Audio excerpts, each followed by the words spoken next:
enggak ikhlas ya sebenarnya. Jadi itulah selama usia dewasa saya pulang dan saya menangis. Buku Pintar itu kan Iwan Gayo nulis. Yang ngarang Iwan Gayo. Nah adiknya tuh Lukman Hakim Gayo, itu wartawan terbit.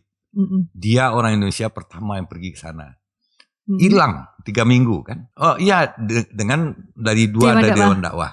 Nah kalau ingin tahu juga siapa yang dari Dewan Dakwah itu, kalau sekarang itu dibilang orang teroris, orang yang pernah meletakkan bom di rumah sakit Immanuel Bukit Tinggi. Oh iya. Tahun 75 ya. Ada bom dulu di situ. Iya. Ada mahasiswa yang naruh. Orang itulah ternyata yang pergi sama saya.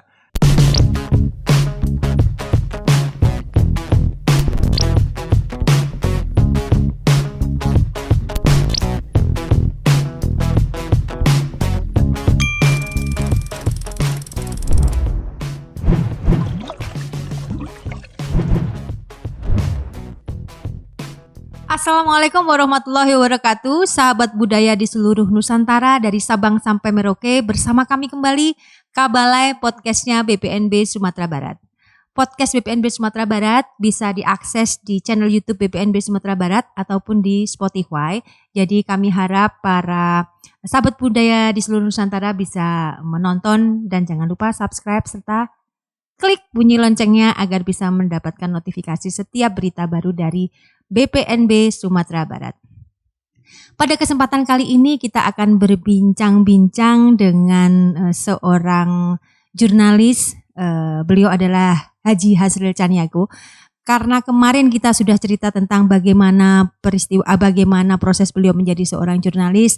Sekarang kita akan mengulik tentang pengalaman-pengalaman luar biasa Bung Hasril Caniago sebagai jurnalis. Karena beliau tidak hanya menjadi jurnalis di dalam negeri tetapi juga meliput beberapa peristiwa-peristiwa penting yang ada di luar negeri. Assalamualaikum warahmatullahi wabarakatuh Bung Hasril. Waalaikumsalam warahmatullahi wabarakatuh. Sehat hari ini? Alhamdulillah. Mudah-mudahan selalu sehat. Jadi Bung Hasril, kemarin kita di episode yang sebelumnya kita sudah cerita bagaimana budaya Minang, pengalaman Bung Hasril selama masa kecil yang bisa menjadikan Bung Hasril seperti sekarang ini. Kali ini kami ingin dengar cerita tentang pengalaman-pengalaman jurnalis Bung Hasril yang mulai dari yang lucu mungkin bisa sampai yang membekas, yang tidak terlupakan. Bisa diceritakan peristiwa-peristiwa itu Bung Hasril? Baik, sebenarnya banyak sekali ya. Iya. Kalau boleh berapa tahun menjadi jurnalis? Kalau dihitung sampai sekarang? Ya kalau sebenarnya ya saya yang betul-betul full sebagai wartawan ya. Iya. Itu dari 82 sampai tahun 2005. 82 sampai 2005 itu sekitar 32 tahun lah ya. Iya, 33 tahun. Bukan 22 tahun. 22 tahun yang full ya. Iya. Artinya saya juga menjadi karyawan atau menjadi apa ya. Setelah itu saya udah boleh dibilang orang pensiunan lah. Jadi kembali ke habitat lama sebagai penulis. Lebih banyak saya sebagai penulis ya. Dan itu juga tidak tiba-tiba, ada prosesnya juga. Jadi begini, saya ingin sebagai wartawan itu sesuatu yang saya sadari orang harus terus belajar gitu ya. Kalau mau jadi wartawan itu harus selalu tidak berhenti belajar. Tidak berhenti belajar. Apalagi saya menyadari saya itu tidak punya pendidikan formal yang cukup sebenarnya ya untuk di dunia itu ya. Karena di dunia wartawan itu sebenarnya kan dunia intelektual sebenarnya ya. Iya. Tapi saya tidak punya latar belakang itu ya. Secara formal. Ya. Nah, cuma itulah yang mendidik saya. Jadi begini, saya udah menetapkan juga target-target saya waktu itu ya. Target itu begini, bukan soal formalitasnya. Kalau saya memang mau jadi wartawan, saya itu harus membangun diri saya gitu. Dalam pengertian harus membangun kemampuan kita gitu ya.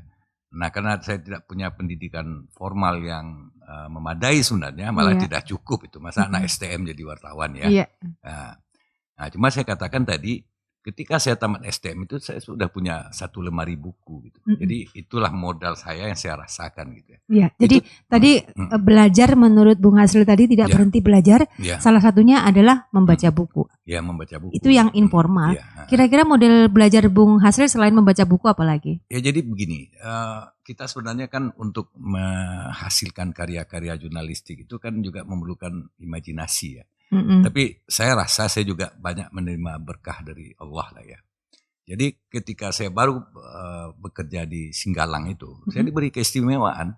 Dalam pengertian saya orang baru, artinya malah melamar pun tidak, tapi diberi gaji yang tertinggi untuk level itu. Sama dengan gaji senior. Ya, gaji senior. Malah mereka tuh sebagian sarjana gitu ya, yang apa itu. Dan dari segi umur jauh di atas saya. Tapi saya menemukan apa yang disampaikan oleh Pak Basri Jabar ya, untuk semang saya yang pertama itu, bahwa kalau kita berbuat sesuatu ya, mampu kita melihatkan kontribusi kita, ya jadi apapun Anda bisa. Jadi yang pertama setelah saya bekerja di situ, saya mendapat kesempatan pendidikan ya. Oh, ada pendidikan. Ya, sebenarnya saya tidak mengharapkan itu, karena waktu itu ada pendidikan jurnalistik di kerjasama Departemen Penerangan, PWI Pusat, dan 4 perguruan tinggi di Indonesia. Satu di Unhas, Ujung Pandang, kemudian di UGM, UI, dan UNAN, ya, Universitas Andalas. Itu namanya pendidikan peningkatan keterampilan jurnalistik non degree, ya, pendidikan non degree, non gelar. Itu rencananya awalnya 6 bulan, tapi akhirnya 3 bulan. Itu dibayar penuh itu. Oh, besar juga uang sakunya segala macam gitu. Oh, jadi dibayar digaji bulanan juga selama pendidikan. Nah, cuma persyaratannya waktu itu pertama sarjana atau reporter, wartawan yang sudah punya pengalaman 2 tahun. Berarti anggapannya senior. Ya, jadi saya sama sekali tidak marah. Baru masuk. Itu ya. Saya baca itu, oh ini menarik sekali nih, pendidikan yang bagus. Nah, tapi saya tidak membayangkan akan ikut itu. Karena saya baru 6 bulan bekerja waktu itu. Ya, baru 6 bulan. Sementara syaratnya 2 tahun kalau tidak sarjana. Ya. Nah, kalau sarjana ya bisa masuk. Lalu ada penutupan kursus jurnalistik di Bukit Tinggi. Kira-kira bulan Agustus tahun 83. Saya diangkat dengan SK pertama saya itu 16 Maret 83. April, Mei, Juni, Juli, Agustus, baru 5 bulan. Nah, yang senior saya di sana namanya Pak Armidas Munir, belakangan dia banting setir jadi notaris ya, udah pensiun juga. Dia udah bilang sama saya, Hasril, saya mau ikut pendidikan ini, dia mau mendaftar ke Padang gitu. Nah, jadi karena Anda sudah ada di sini menjaga pos, saya udah senang nih meninggalkan pos Bukit Tinggi, dia mau ikut pendidikan. Ya, kita disediakan hotel, penginapan, uang sakunya besar, lumayan lah. Ya.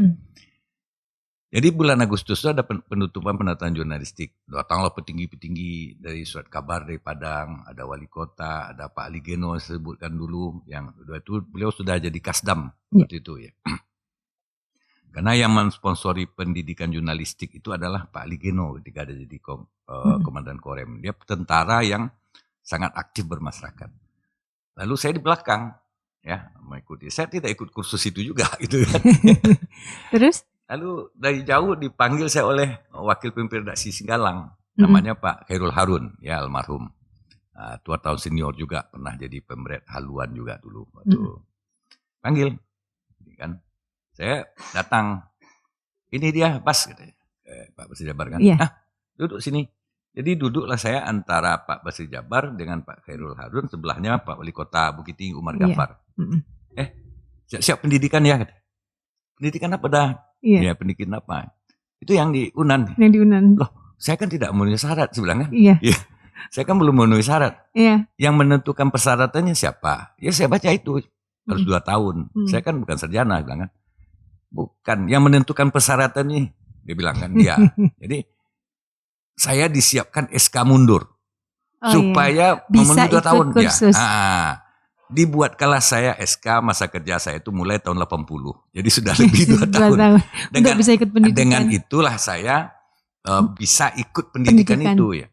Tapi tentu yang senior saya yang tadi sangat berminat agak kecewa kan. Mungkin dia menyangka saya yang mengambil apanya. Saya tidak berniat sama sekali ya. Iya. Nah itu 7 orang kita dari Singgalang, 7 dari Haluan, 7 dari Semangat.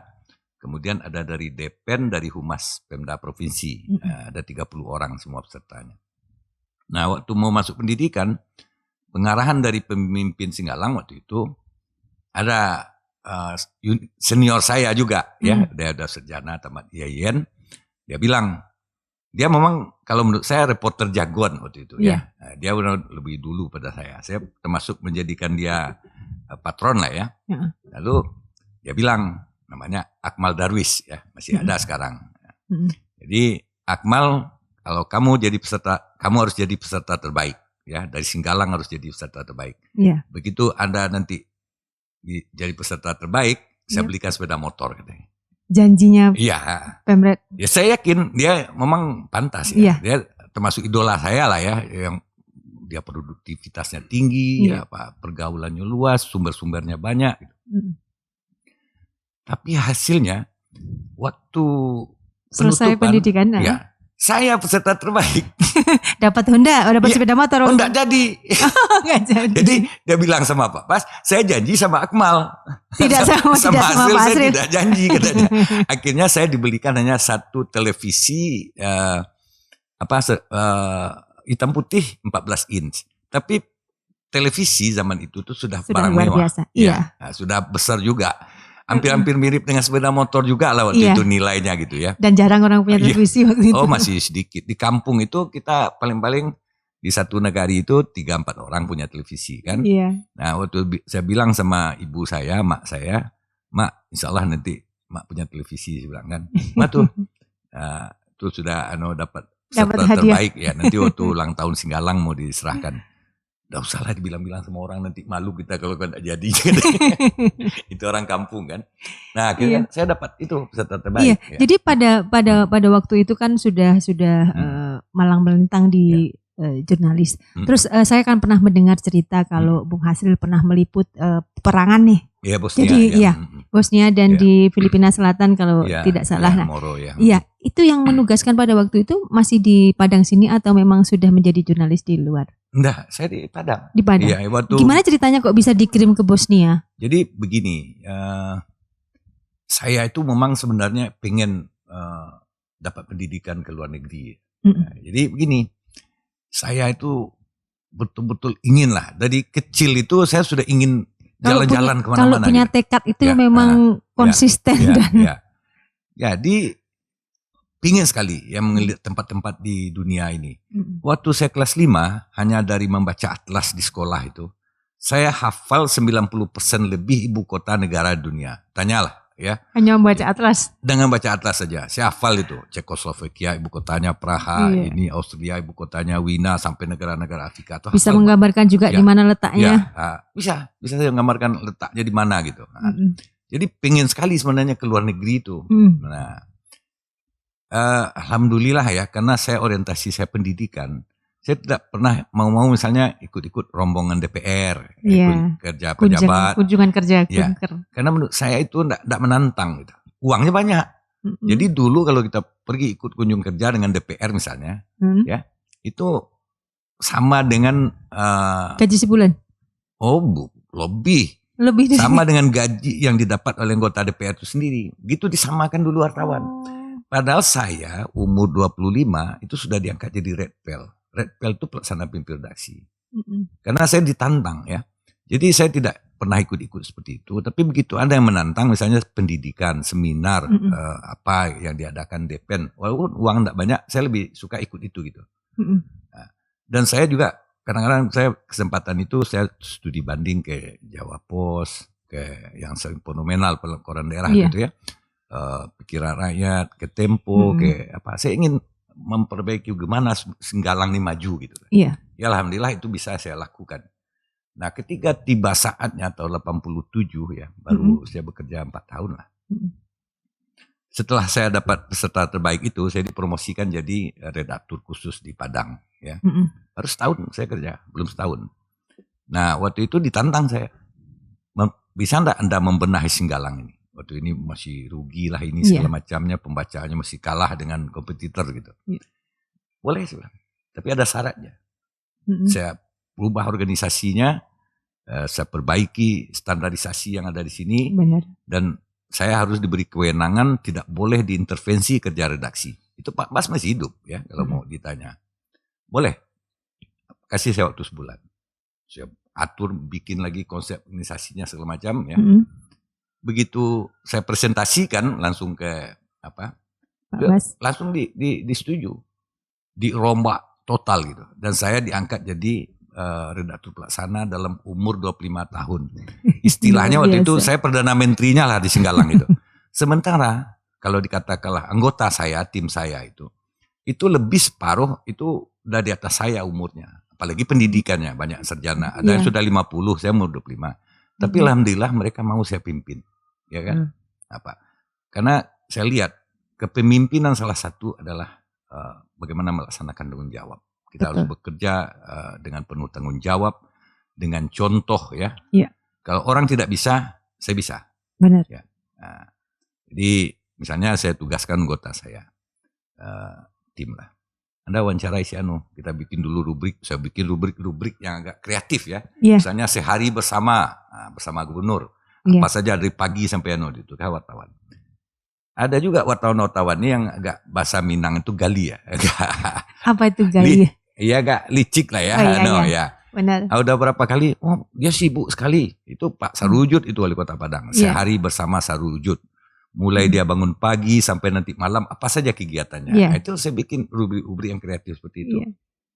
Ada anggota itu, udah datang jadwalnya belum selesai juga kan. Orang susah. Dulu kan udah ada handphone kan, tahun 80-an itu. Ya.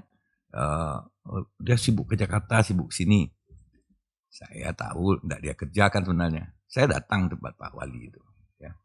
Ya. Jadi Bung Hasril liput sendiri sehari bersama. Enggak liput sendiri. Saya harus kasih pelajaran kepada anggota ini. Benar. Itu cara mendidik. Kalau dia tidak bisa, saya bisa. Ya, begitu. Kepemimpinan itu keteladanan. Ya, jangan kita suruh orang mengerjakan yang kita pun tidak bisa. Tapi saya perintahkan Anda karena saya bisa. Ya, tapi bukan saya karena itu harus saya kerjakan sendiri, tidak mungkin.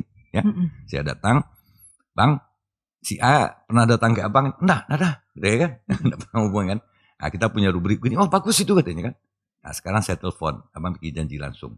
Saya telepon kan, Bung, enggak usah kita sebutkan namanya. Akhirnya dia jadi wartawan hebat juga karena pelajaran dari saya gitu kan. Ya, Bung mau cari Pak Wali ya. Ya dulu kan ada handphone dari rumahnya, saya langsung telepon. Ya, sekarang saya sudah bersama beliau. Anda ngomong bikin janji di depan saya, saya bilang kan. Nanti dia minta maaf sampai dari kantor, saya mohon maaf ya, harus dikerjain.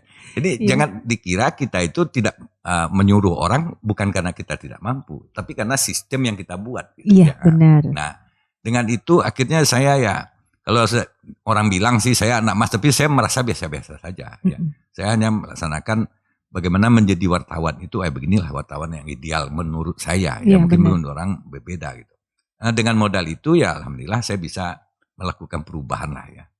Ya kalau ditanya sekarang misalnya yang masih ada muda-muda di Singgalang itu ataupun yang sudah senior, tahulah apa yang saya lakukan di situ ya. Nah, mungkin saya ngomong sampai sekarang pun apa yang saya tinggalkan itu masih dilakukan, masih jadi pola-pola yang sudah Bung Hasril tanamkan sampai sekarang masih. Jadi motivasinya diikutin. Bukan terutama karena uangnya, karena gajinya, tapi bagaimana kita membuat suasana. Kalau saya memimpin, saya bilang kita tuh bekerja seperti setiap hari seperti berpesta. Berpesta itu menikmati prestasi. Benar. Orang bilang ini ada mutasi dengan Pak Gubernur, belum tahu siapa-siapa. Kita sudah tampil dengan orang yang akan dilantik. Ini orangnya ini riwayat hidupnya. Nah, begitu kita harus terdepan gitu. Jadi dengan semangat itu gitu kan.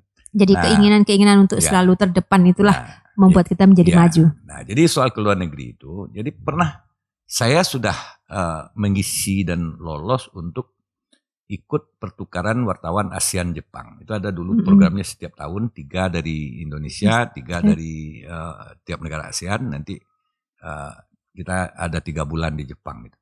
Saya sudah disetujui ya untuk berangkat tuh tahun 88 ya. Terus tahun 88 berarti saya umur 26 tahun lah ya. Ingin sekali ke luar negeri, ke Jepang lagi tinggal 3 bulan gitu kan. Jadi sudah isi, tahu-tahu saya dipanggil. sebenarnya ya saya tidak bisa egois juga. Tapi karena ingin sekali ke luar negeri, ingin tinggal di luar negeri, ya di Jepang lagi kan 3 bulan. Kan lumayan itu. Iya. Ya anak kampung bisa tinggal di Pengalaman Jepang. pasti akan luar biasa. Nah akhirnya dipanggil saya. Betulan Pak Basri Jabat ini memang waktu itu mau operasi. Operasi ada pengapuran di tulang belakang itu. Jadi dia minta dibatalkan saya. Diganti dengan yang lain. Untuk bisa terus galang. Iya, sebenarnya saya kan harus sadar, saya punya tanggung jawab. Ya, tidak mungkin pula saya meninggalkan kan. Pimpin tertinggi juga mau operasi sakit, belum tentu berapa lama. Saya masa berkeras juga mau apa. Akhirnya ikhlas waktu itu. Oh, tidak ikhlas saya sebenarnya. Jadi itulah selama usia dewasa saya pulang dan saya menangis. Iya kan? Betul-betul sedih karena itu adalah memang cita-cita masa kecil yang tertanam gitu. Artinya ada kesempatan, sudah isi formulir, sudah tinggal nunggu waktu saja, lalu dibatalkan diganti dengan kawan yang lain. Baru belakang saya menyadari, saya sebenarnya memang punya tanggung jawab, tidak bisa saya meninggalin itu. Jadi saya harus melepaskan ambisi pribadi untuk tanggung jawab kepemimpinan ini. Gitu. Luar biasa. Nah, tapi kesempatan berikutnya kan? Nah, kesempatan berikutnya, udah itu udah dapat ya, tapi enggak butuh kayak Malaysia, ke Singapura, kayak ini. Nah, tahun 92 itu kan baru terbuka ada perang Bosnia itu. Iya. Ya, saya ingin sekali sebenarnya melihat itu. Jadi kebetulan mungkin pernah dengar Buya Masud ya. Iya. Beliau itu aktivis di Dewan Dakwah Indonesia. Benar. Dan itu Pak Nasir masih hidup. Dewan Dakwah itu juga mengumpulkan dana-dana untuk Bosnia. Singgalang waktu itu juga. Lalu Buya Masud ini mensonding saya ke Jakarta, ke Dewan Dakwah mau mengantarkan bantuan, mau enggak ikut rombongan. Karena ditawarkan beberapa wartawan di seluruh Indonesia untuk ikut rombongan itu, tapi dibiayai sendiri, artinya koran yang biayai gitu kan. Wah, saya menarik kali. Saya lapor sama Pak Basri pimpinan ya. Saya mau ikut, ya oke silakan, bagus. Ya artinya waktu itu berita-berita Bosnia itu malah laku sekali ya, sentimen Islam lah ya. Iya, karena seperti perang. Ya. Akhirnya 7 orang wartawan dari seluruh Indonesia dikirim ke sana. Terus bukan bergabung dengan tim Dewan Dakwah. Tim Dewan Dakwah. Tapi pada akhirnya ada kejadian sebelum itu, namanya Lukman Hakim Gayo ya. Kalau pernah baca buku pintar Iwan Gayo. Iya. Nah, buku pintar itu kan Iwan Gayo nulis. Yang ngarang Iwan Gayo. Nah, adiknya itu Lukman Hakim Gayo, itu wartawan terbit. Dia orang Indonesia pertama yang pergi ke sana. Hilang 3 minggu kan di Bosnia. Iya, hilang 3 minggu. Akhirnya dia rupanya ikut bergerilya dengan dengan muslim-muslim Bosnia. Ya. Nah, mundur yang lain melihat situasi itu. Ini negara tidak jelas tuannya ini bagaimana. Iya. Tapi saya tetap ikut. Ya. Jadi sendiri? Oh iya, dengan dari Dewan Dakwah. Nah kalau ingin tahu juga siapa yang dari Dewan Dakwah itu, kalau sekarang itu dibilang orang teroris, orang yang pernah meletakkan bom di Rumah Sakit Immanuel Bukit Tinggi. Oh iya. Tahun 75 ya, ada bom dulu di situ, ada mahasiswa yang naruh. Orang itulah ternyata yang pergi sama saya. Tapi saya tahu siapa dia setelah saya pulang. Karena ketemu temannya, rupa namanya sudah diganti gitu kan. Jadi ini pengalaman luar biasa. Memang orang nekat-nekat saja yang bisa situ. Jadi bayangkanlah masuk ke satu negara yang tidak ada perwakilannya. Kan baru kan. Jadi kita masuk lewat Kroasia. Kroasia itu tidak ada kedutaan di mana-mana. Dia baru menjadi negara bulan April tahun 92. Kita berangkat ke sana bulan November 92. Jadi perwakilan belum ada, jadi belum perang lagi. Oh, lagi perang ya. Jadi kita dijanjikan lewat kontak-kontak Dewan Dakwah ini perwakilannya ada di Wina, itu anak dari temannya Pak Nasir. Dia pernah jadi ketua parlemen Sudan ya. Nah, Muhammad Al-Fatih namanya. Kini anaknya itulah yang jadi perwakilan Bosnia, yang mengurus kepentingan Bosnia di Eropa, di Wina pusatnya. Karena dia teman sama sekolah dengan Presiden Bosnia waktu itu, Alija Izetbegovic. Jadi dia yang mengatur kita masuk ke Kroasia dan ke Bosnia. Jadi pada waktu itu berarti kan istilahnya penuh ketidakpastian. Tidak ada kepastiannya. Kita punya pesawat hanya jalurnya Jakarta, Frankfurt, Wina, dari Wina nanti ke Zagreb dijanjikan. Tapi siapa yang kontak kita, siapa alamat kita, apa surat-suratnya, itu nanti ditentukan di Wina. Ya kan? Jadi pada waktu pergi ke luar negeri itu tujuan tidak terdata dalam dokumen? Ada, tapi yang ke Austrianya jelas ada visa, ke Jermannya ada, malah pulangnya ke Perancis juga ya, ke Paris segala macam. Tapi untuk masuk itu tidak ada kepastiannya ke Kroasia itu, ke Kroasia, ke Bosnia harus melalui Kroasia ya. Nah, akhirnya kita sampai di Wina, ketemu Dr. Fatih ya, Ali Hassanain namanya. Jadi Muhammad Ali Hassanain itu adalah ketua Parlemen Sudan seangkatan dengan Pak Nasir. Kemudian anaknya itulah yang mengurus kita, Dr. Fatih Ali Hassanain. Nah, masih hidup Pak Nasir. Jadi Pak Nasir itu kan meninggalnya 93 bulan Februari ya. Jadi kita masih pamit ya, untuk berangkat itu, Pak Nasir bekas Perdana Menteri kita. Nah, sampai di sana tiket sampai Sabtu akhir November ya, Sabtu di Wina, kita tiketnya sudah ada dengan Austria untuk ke Wina. Airways untuk ke Zagreb. Oh, untuk ke Zagreb. Ya. Nah, kita ketemu Dr. Fatih, dia cari kontak namanya Haris Silajic. Haris Silajic itu akhirnya menjadi Menteri Luar Negeri Bosnia dan terakhir malah jadi presiden ya. Sekarang. Nah, tapi tidak, kontak tuh hilang, nggak bisa. Jadi dia udah janji sebelumnya. Iya. Jadi nggak bisa, Dr. Haris belum kita bisa hubungi. Nah, jadi kita nggak bisa berangkat. Karena kita ambisi ya, masih anak muda ya. Saya kan masih 29 tahun lah. Kita berangkat aja. Bilang kan tiket kan sudah ada. Ya kita berangkat, nanti siapa yang turun kita sana. Nah, turun dari pesawat gimana? Ya visa ada, segala macam ada gitu kan. Nah, jadi kita harus tunggulah sampai Senin. Sampai Senin itu tidak ada kepastian, kita dibatalkan. Tiketnya? Ya, kita minta tiket itu ditunda. Boleh, tapi sampai seminggu ke depan masih waiting list. Jadi hanya satu pesawat, satu hari ke Zagreb. Ya itu sudah seminggu masih waiting list semua. Tidak, tentu kita berangkat kan. Jadi kalau mau berangkat, kata Dr. Fatih ini, udah dapat kontak namanya staf dari Haris Silajic ini, Hasan Omar Pehik namanya. Ya, Hasan Omar Pehik ini ya aktivis yang apa lah.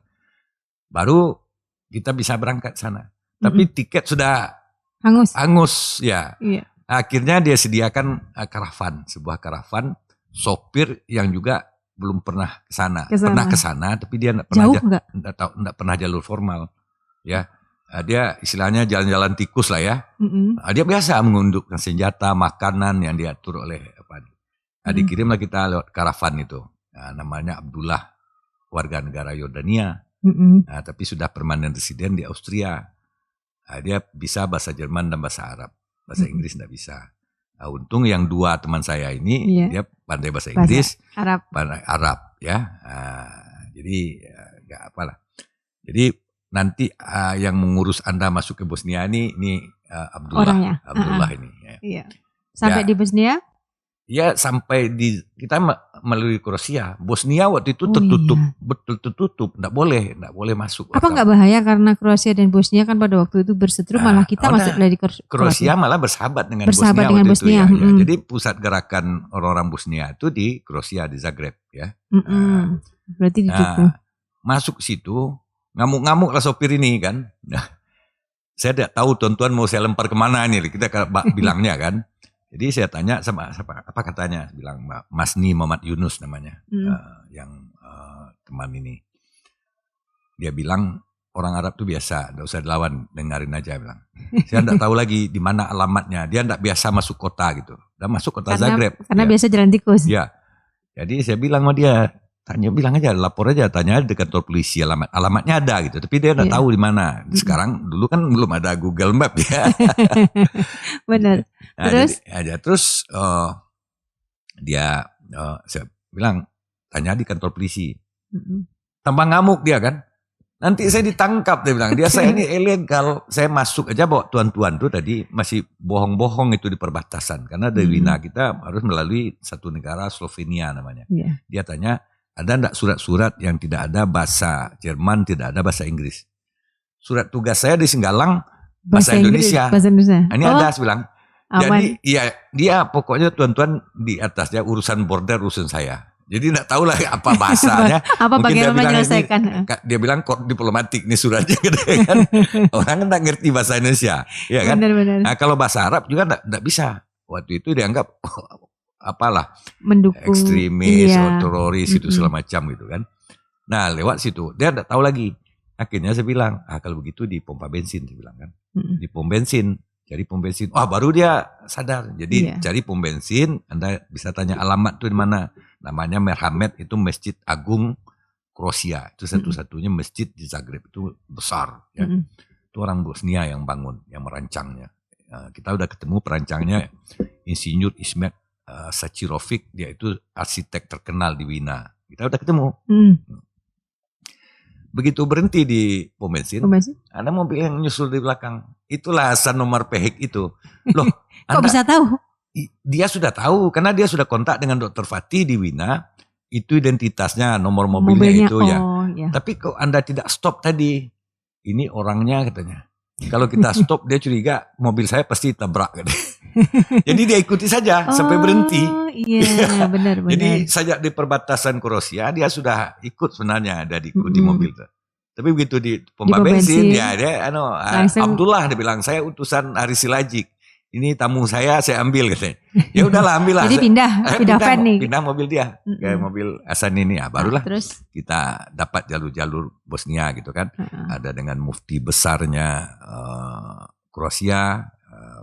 Kemudian kita ke Merhamet itu. Jadi sebetulnya kan tujuan pertamanya memang bukan untuk peliputan, tapi mendampingi tim. Mengantar bantuan. Ya, tapi kita kan bisa tahu di situ apanya gitu kan. Jadi, tapi akhirnya kita sempat masuk ke Mostar. Mostar itu kota dari yang dekat perbatasan dari Split. Split itu di pinggir Laut Adriatik ya. Kalau pernah dengar pemain bola Goran Ivanisevic ya, itu dari Split itu.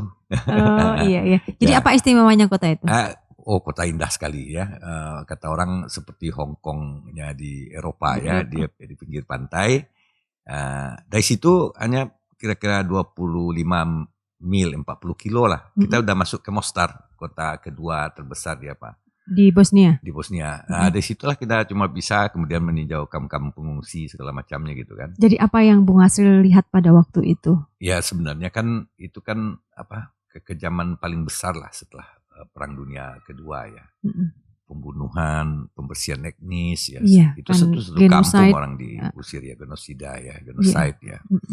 Nah itulah pengalaman ke situ. Jadi saya kira sangat berkesan. Jadi apa yang waktu itu ditulis oleh Bung Hasril? Hasil dari tulis laporan. Laporan setiap hari. Setiap hari saya lapor situ, kemudian pulangnya bikin laporan. Dan kemarin ini bulan Maret 2020 saya ketemu Dubes Bosnia. Saya katakan saya ingin ke Bosnia lagi. Saya kasih clipping tulisan, wah kita undang Anda datang bulan April 2021. Ini seharusnya saya ke Bosnia. Sudah ada sponsor saya. Ya. Karena COVID? Iya, karena COVID nggak bisa. Masih tertutup sampai sekarang. Orang udah mau bawa perjalanan saya, biaya saya ingin nulis buku. Bosnia 30 tahun kemudian ya. Kan persis 30 tahun, 2022 nanti ya. 22. Nah, tapi mudah-mudahan lah kalau ada kesempatan nanti awal tahun depan saya berangkat juga ke sana. Nah, terus kan Bung Hasril juga pernah dalam bayangan saya, berarti kan kalau zaman dulu kami mendengar tentang Bosnia itu kan sesuatu yang banyak yang mengerikan gitu. Apakah Bung Hasril juga melihat sesuatu yang sama dengan yang kami rasakan di luar Bosnia pada waktu itu? Oh iya, jadi mereka itu kan kalau kita di kampung pengungsi itu kan orang penuh ketakutan ya. Itu yang diusir tuh satu kampung gitu kan. Jadi modelnya Serbia itu ambil alih semua harta orang itu, kalau enggak keluar dibunuh. Kan betul-betul kalau data resminya kan sampai 100.000 orang yang dibunuh waktu itu ya. Pemakaman massal, segala macam. Peristiwa Srebrenica yang paling fenomenal itu kan, ada pasukan perdamaian tapi tidak bisa mengamankan orang di sana. Ya. Jadi memang tapi saya pikir karena mungkin pengalaman masa lalu dan kekuatan keinginan Bung Hasril yang berani masuk ke Bosnia pada waktu itu. Selanjutnya kan ada cerita lagi kalau Bung Hasril pernah pergi ke Filipina Selatan. Itu sebenarnya kebetulan saja, tapi kadang-kadang ini kan ada hal-hal keberuntungan ya. Iya. Jadi waktu itu saya diundang seminar BMP IEGA namanya. Itu kerjasama segitiga pertumbuhan Indonesia, Filipina, Brunei, Malaysia. Ya. Di Manado itu Pak Habibie waktu itu yang menyelenggarakan. Nah di Jakarta saya ketemu Pak Albusra Basnur. Yaitu teman saya yang sekolahnya saya hancurkan dulu di SMA 3 Bukit Tinggi. Sekarang beliau ini dubes di Ethiopia ya. Pak Busra Basnur populer sekali orangnya ya, dari Taman Andalas di Jakarta. Sebelum saya ke Manado ketemu beliau. Jadi saya kemana Bung? Saya mau ikut seminar BMPIEGA di Manado. Itu Menristek yang pertumbuhan ini kan Pak Habibie dulu yang mengkoordinir. Bung, lanjut aja ke Filipina Selatan ya, ke Davao. Iya, Davao kan nggak jauh. Nggak jauh. Sama dengan Padang, Kuala Lumpur lah ya.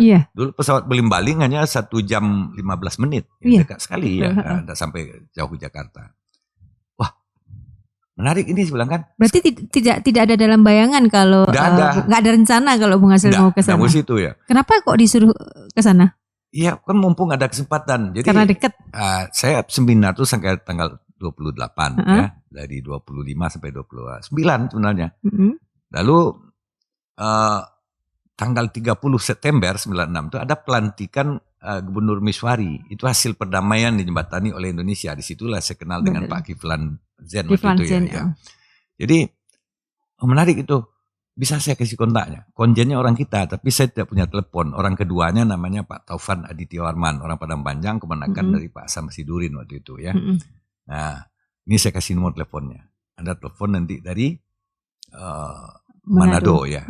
Beli aja tiket sana, ada burak 2 kali seminggu ya. Jadi seminar baru tanggal 9, tapi buraknya ada 28. Jadi saya absen sehari gitu kan. Nah di Jakarta dia bilang ada tiket murah namanya spesial ASEAN Fair. Jadi tarif khusus antar negara ASEAN. Nah itu mungkin hanya 30% dari tarif Bayangkan misalnya tiket saya dari Padang ke Manado itu 2 juta. Ya. Berarti 30%-nya? Kalau pulang balik kan sekitar 4 juta Manado Padang. Saya ambil tiket Jakarta, Manila, Bangkok, Kuala Lumpur, balik Jakarta. Itu hanya sekitar bayar 30%. 2,5 juta totalnya. Pada Padang Manado aja 4 juta gitu kan. Nah, jadi dari tarif normal itu pesawatnya bisa kita pilih pakai Malaysia Airlines, Thai Airlines, SQ dan lain-lain gitu dan kan. Bisa open date. Bisa open date. Saya beli tiket itu.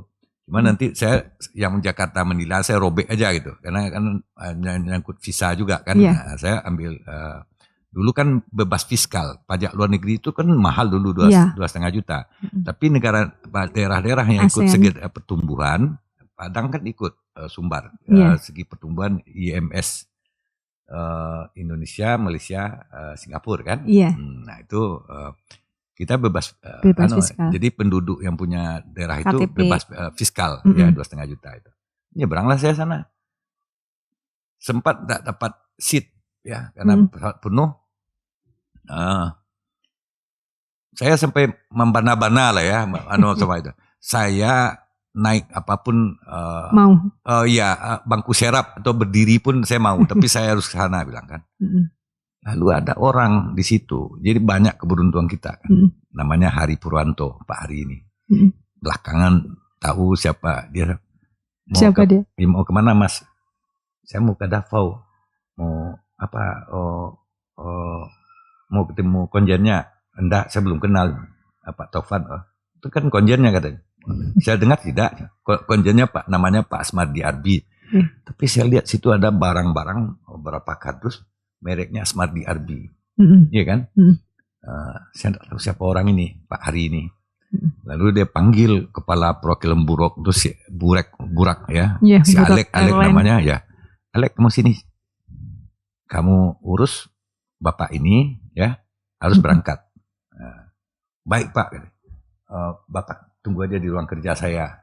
Saya antri untuk check in nih. Akhirnya bisa. Ya enggak tahu saya, pokoknya dia ambil paspor saya segala macamnya, Bapak dapat boarding pass. Dapat boarding pass. Waktu saya sampai mendarat di Davao, yang menjemput Pak Hari ini dengan saya sama. orang dari konsulat jenderal. Baru tahu saya rupanya Pak Hadi ini adik istrinya konjen Pak Asmadi Arbi. Iya kan? Lancar lah. Jadi Pak Asmadinya sudah dari Manila sama Pak Hasan Wirayuda waktu itu Dirjen masih Dirjen ya, Dirjen kerjasama luar negeri ya. Kan beliau yang memediator perdamaian itu. Nah saya berangkat dengan mobil yang untuk dipakai Pak Hasan Wirayuda ada konjen di sana, mobil mewah kan dari Davao ke Kota Batu. Jadi sebetulnya memang tanpa rencana. Terus kemudian nggak tahu apa yang mau dilakukan nanti di sana. Iya.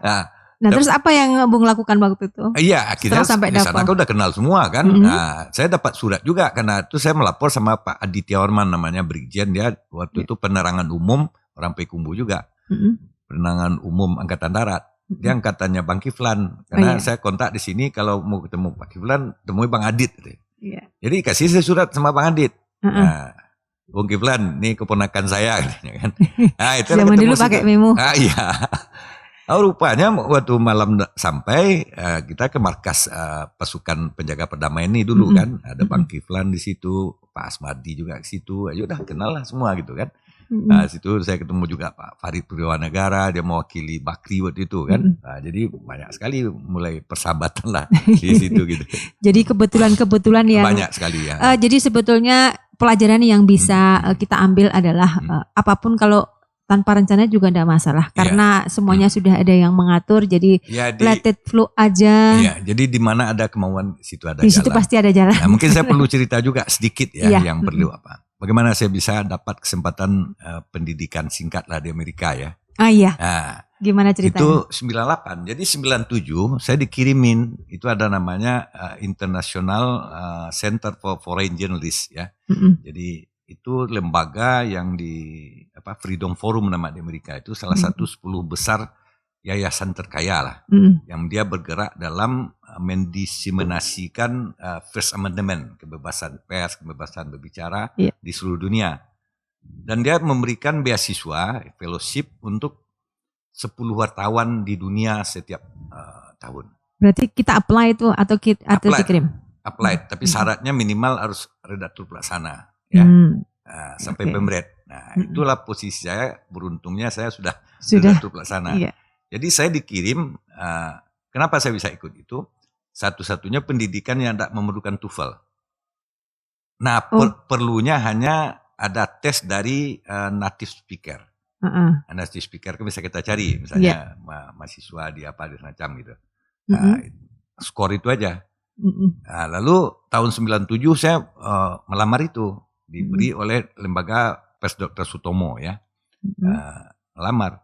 Saya dapat cadangan.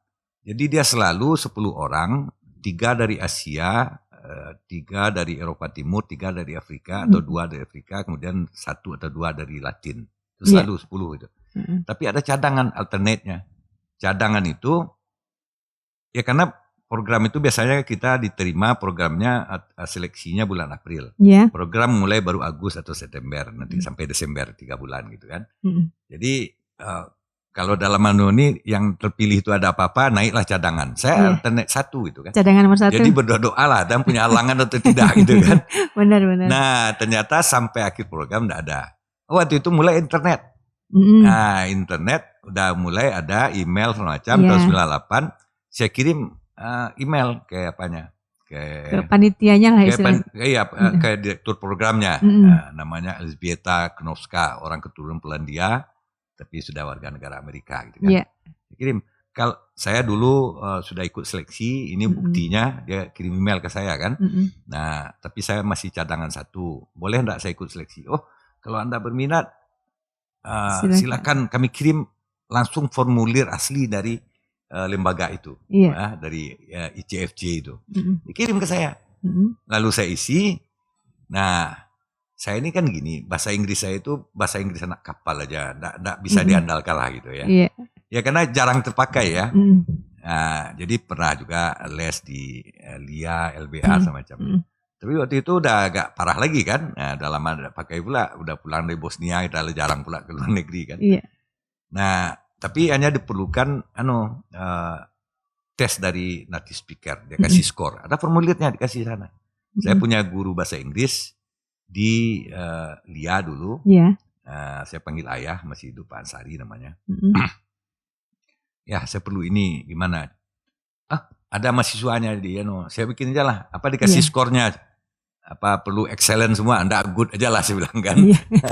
Jadi hanya rekomendasi, tidak perlu pakai hasil tes. Tidak perlu hasil tes. Nah, kemudian ya beberapa surat. Kemudian jaminan dari pimpinan bahwa setelah pendidikan posisi kita tidak akan hilang di surat kabar gitu kan. Nah, kemudian saya kirim. Itu berapa bulan pendidikan di Amerika? 3 bulan. Nah, lalu bulan awal April kira-kira ya, keluar dikirim email. Saya malah numpang email ke Edi Utama, ya. Bapak Edi Utama. Waktu itu email ini masih berbayar semua. Iya. Jadi dia dulu sekretaris eksekutif Genta Budaya, lalu ada fasilitas email dari Indosat itu 500.000 sebulan alamat email itu. Jadi saya tumpang email dia gitu. Singgalang aja belum punya email gitu. Jadi dia surprise begitu datang emailnya, Bung diterima pendidikan di Amerika katanya bulan April. Wah, senang sekali saya kan. Jadi Anda dinyatakan lulus dari 185 pelamar dari 84 negara, Anda diterima ranking 3. Kan gitu. Wah, senang luar biasa kan. Lalu sudah itu datang lagi emailnya.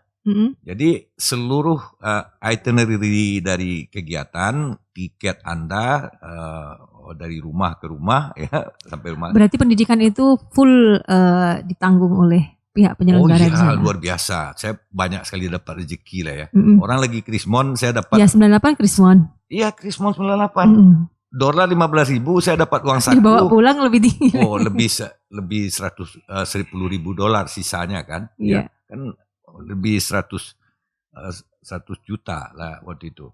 Kijang Krista itu paling bagus dulu kan. Nah, itu baru 54 juta. Jadi bisa saya beli 2 Kijang Krista baru dengan hasil pendidikan di cuma yang menariknya begini. Jadi datang emailnya. Jadi semuanya akan dikirim ya, tiket saya, itinerary-nya segala macam setelah Anda lulus wawancara dengan direktur program. Wah, ini masalah kan. Jadi jangankan saya punya persoalan yang agak rumit dengan listening ya, bahasa Inggris ini. Kalau tahu topiknya bisalah ngomongnya. Tapi listening ini masalah. Ternyata bukan masalah saya saja, di sana pun juga masalah orang kan. Wah. Terus pada waktu ketemu dengan tes wawancara dengan saya masih putar otak kan. Ini pasti saya enggak bisa ini tes wawancara ini. Saya tahulah kemampuan kita gitu. Ada namanya teman saya penerjemah di kantor gubernur. Udah meninggal ya, Mr. Darman namanya. Mr. Darman, dia guru bahasa Inggris, namanya Mr. Door to Door. Karena dia tes bahasa Inggris itu dari rumah ke rumah. Ya misalnya dia ngajar bahasa Inggris di Bank Nagari, di kantor wali kota Swalunto, di kantor Bupati Solo. Jadi maka namanya Mr. Door to Door. Terus? Mister, sekarang gini, dia guru bahasa Inggris tapi belum pernah keluar negeri. Ya kan? Nah sekarang saya charter 1 bulan ini sambil saya latihan bahasa Inggris, Mister ada tugas bilang kan, mendampingi saya. Nah, dia kan. Jadi tesnya pada waktu itu wawancara pakai by phone? Iya by phone. Nah, kan susah saya pastilah. Dengan berhadapan saya kan masih susah saya listening kan. Nah, jadi saya mesti cari orang. Itu akal padang lah ya. Itu menurut saya tuh berkesan sekali. Itu pasti karena pengalaman masa kecil sebetulnya yang membuat kita nggak berhenti berusaha untuk survive. Jadi kalau saya udah selesai nanti pulang dari Amerika, saya biayai pergi ke Singapura, saya bilang kan Mr. Darman ini. Jadi dia harus menjadi saya. Orang itu kan nggak pernah lihat saya kan. Iya benar. Jadi terus? Saya WA ke sana. Ya, saya udah punya handphone ya. 98 itu kan punya telepon genggam ya. Saya kirim ke email karena waktu kita berbedanya 20 jam dan saya juga wartawan kerjanya itu enggak selalu di kantor, enggak selalu di rumah. Saya minta ditelepon saja wawancara teleponnya lewat HP saja. Saya kirim nomor HP saya gitu. Dulu nomor HP ini kalau masuk dari luar itu enggak ada nomornya, tidak dikenal kayak gitu. Ya. Jadi saya bawalah Mr. Darman ini jadi teman saya. Iya. Selama sampai ada telepon itu. Persis lagi berdua dengan dia itu masuk telepon di Amerika mungkin sekitar seminggu kemudian. Ya udah dia udah ngomong lancar jadi, aja kan. Pak Sudarman dialah yang jadi asli Ceniago wawancaranya. ini cerita baru diceritain di sini kan? Iya. Jadi betul artinya begini, segala daya upaya memang harus kita usahakan dan untuk kemajuan kita saya pikir itu adalah salah satu romansa bagaimana kita untuk bisa survive itu. Bung Hasril, kalau menurut Bung Hasril melihat media sekarang nih, kalau media cetak seperti apa prospeknya ke depannya ini selaku wartawan senior? Memang kalau kita lihat media cetak ini kan udah dibilang orang sunset industry ya. Jadi yang udah mendekati matahari tenggelam lah ya. Kita tentu tidak bisa melawan zaman ya, melawan apa. Nah, waktu saya di Amerika itu saya baca beberapa survei. Itu perubahan yang terjadi itu cepat sekali. Waktu itu kan baru ya. Waktu itu media cetak sudah mulai ditinggalkan orang. Ya, di Amerika. Itu waktu 98 itu ya. 98. Nah, pindahnya televisi kan. Nah, kemudian setelah berkembangnya internet, orang beralih ke internet. Orang beralih ke internet gitu kan. Nah, sekarang itu kan ya kita mau berlangganan koran aja, loper koran nggak ada lagi. Sekarang? Iya. Orang sudah biasa membaca dari gadget ada kan. Ya. Jadi itu memang harus ada penyesuaian lah ya. Rupert Murdoch itu rajanya koran dunia dulu ya. Itu kan tahun 2010 mengatakan usia koran cetak itu paling lama tinggal 30 tahun. Jadi 20 sampai 30 tahun. Jadi bisa jadi tahun 2030 kita tidak ada lagi koran cetak ya. Ya, tapi mungkin ya dengan suatu teknik tentu akan tetap bertahan. Tapi kenyataannya di Amerika sendiri koran-koran Saint Christian Monitor misalnya, umurnya sudah lebih 150 tahun, akhirnya tutup. Ya, tinggal edisi digital. Ya. Koran-koran di Indonesia pun banyak seperti itu sekarang ya, udah beralih. Dulu Kompas itu bisa 60 halaman terbitnya sehari, sekarang 16 halaman. Ya, sudah semakin susut. Sangat tipis. Kemudian wilayah edarnya juga semakin menciut karena biayanya mahal sekali kan untuk cetak dan distribusi. Nah ya kita lihat mudah. Tapi yang saya sering saya amati maraknya koran-koran digital ya, wartawan-wartawan yang bekerja di surat kabar online segala macam itu. Agak menjidihkan juga kita lihat sekarang itu kan. Menyedihkannya di mana? Ya bahasa misalnya ya. Kedalaman liputan. Jadi saya masih sering ya pelatihan-pelatihan wartawan macam. Saya bilang kalian jangan malas. Kami itu dulu mau mencari referensi misalnya undang-undang ya, satu undang-undang untuk kita rujuk ya. Itu dari Singgalang tuh saya di Jalan Veteran jalan kaki tuh ke kantor gubernur, ke biro hukum ya yang ada arsip-arsip undang-undang. Kan? Nah. Begitu kita ingin mendapatkan referensi supaya ada tulisan yang mendalam. Sekarang anak-anak semuanya apapun kepres, produk hukum, undang-undang bisa kita lihat. Diakses. Tapi mereka pun tidak memanfaatkan itu gitu kan. Jadi waktu saya di Amerika itu, saya pernah ke Universitas Florida State University.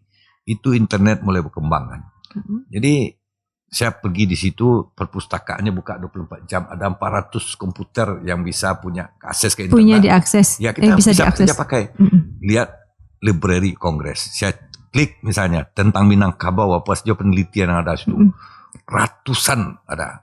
Jadi mimpi saya kalau jadi penulis kita enak sekali ini, bisa tahu mencari referensi. Kalau enggak kita mesti buka satu-satu ke perpustakaan nasional gitu. Pindah-pindah. Nah, tapi kemudahan itu tidak banyak dimanfaatkan oleh wartawan-wartawan muda sekarang. Mereka pemalas.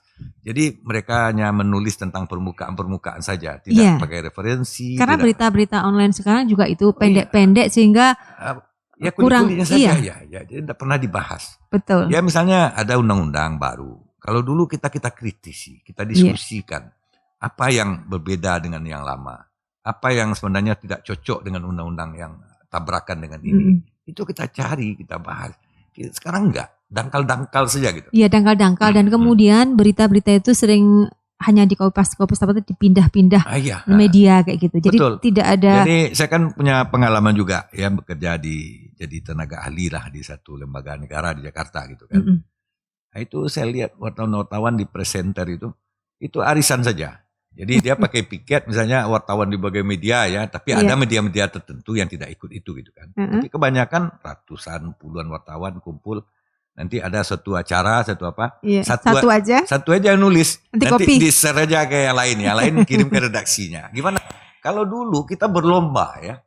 Berlomba bagaimana mendapatkan berita eksklusif gitu. Jadi makanya berita-berita sekarang itu kan menurut saya kurang mencerahkan karena ya sama informasinya hanya satu informasi gitu satu kan. Jadi mungkin itu yang perlu kita sampaikan ke generasi muda bahwa nilai-nilai sebetulnya dalam jurnalistik pada zaman dulu harus bisa masih kita gunakan di kondisi yang sekarang sehingga dunia jurnalistik meskipun sudah berubah bentuk tetapi nilai-nilainya harus tetap dipertahankan.